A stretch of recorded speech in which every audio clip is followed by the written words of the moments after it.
He grabbed me by the collar before I made it 3 steps inside. "You're nothing to her anymore, loser. She doesn't want to see your pathetic face." His spit landed on my cheek like punctuation. I didn't flinch. Not in front of my daughter. Not on her wedding day. Her eyes never met mine. Not once. She stood beside her mother, the woman who used to lie beside me each night, murmuring promises into the dark. Now dressed in white lace and lies, smiling for photos I wasn't allowed to be in. My fingers gripped the inside of my coat pocket.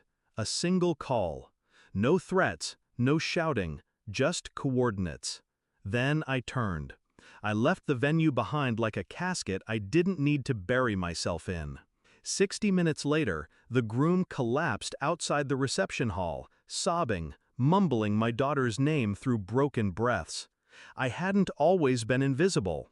There was a time she used to run into my arms after school.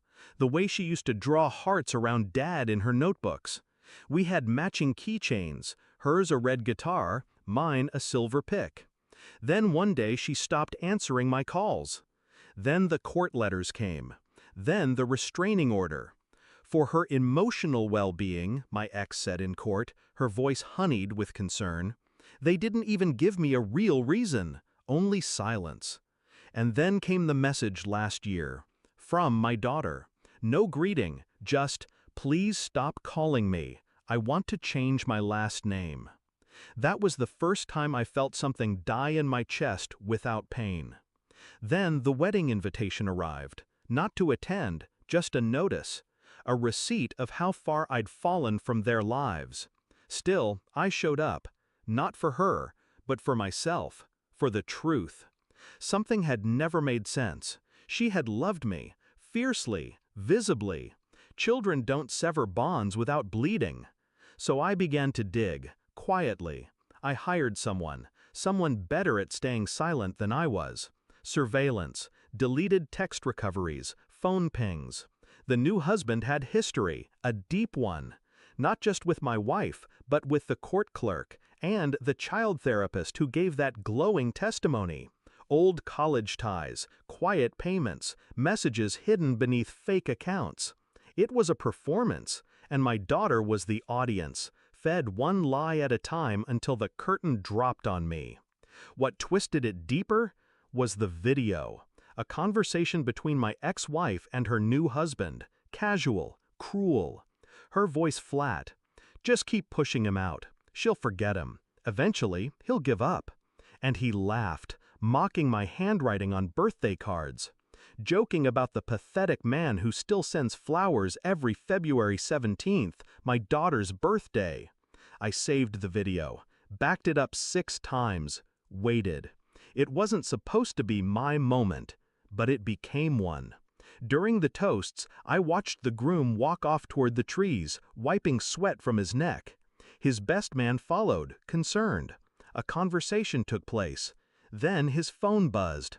I'd timed it perfectly. One video, from a number labeled unknown. I watched from across the lawn as the screen lit up. Then his face fell apart. He tried to play it cool, but his knees betrayed him. He sank into the grass, holding his face. He asked to speak to my daughter privately. They disappeared into the tent. When they returned, she was crying, not tears of joy. Her gaze found me, for the first time in 2 years.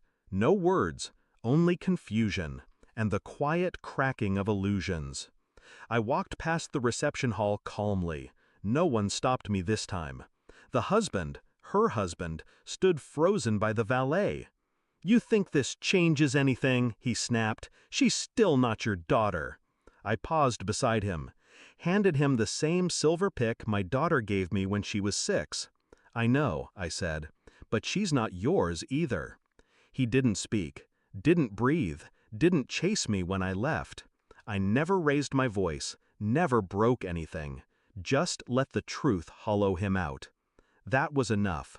I didn't go back. I didn't check the aftermath. I didn't need to. They always told me silence was weakness. They were wrong. Silence is surgical. It cuts deeper than rage ever could. Now the truth is out there, poisoned and blooming. No matter what story they try to stitch together now, it will never be whole again. They threw me out like a ghost, so I became one, not to haunt them, but to outlive them. You lose more than family when you betray someone who remembers everything.